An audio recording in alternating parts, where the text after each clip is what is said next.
Yan mga kalipad, black ice yan. Ayan o, yung akala nyo basa. Yan, yung makintab na yan, black ice yan. Ito yung delikado dito sa kuwan, sa Canada.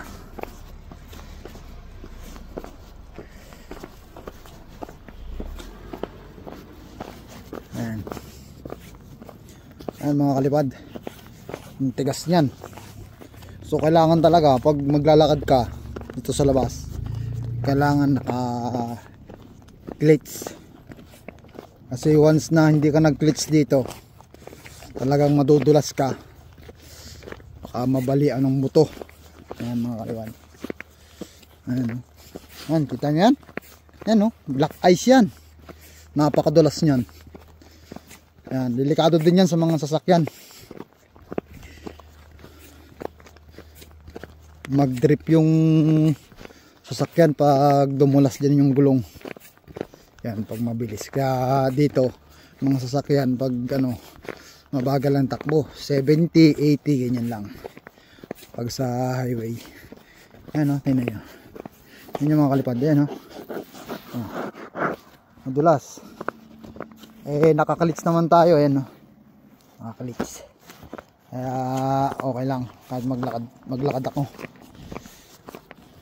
Kumakapit. Yan. Ganito kahirap pag winter dito sa Canada, mga kalipad.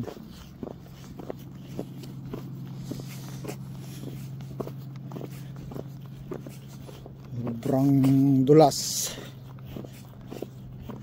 Ayan o. Ayan nyo dito sa garahe namin. Ayan. Oh.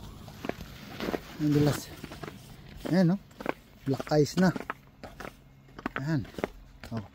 Tumudulas nga yung sapatos ko eh. Kumakapit lang yung clutch sa ilalim. Kaya ano. Ayan o. Oh. Oh. Ayan. Oh. Gumuguhit yung clutch.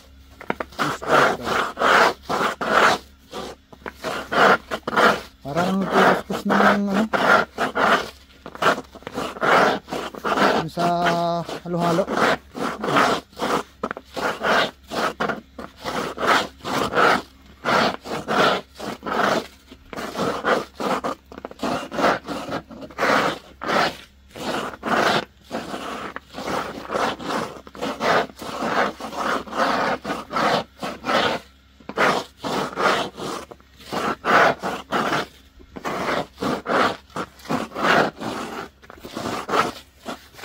Yan, delikado.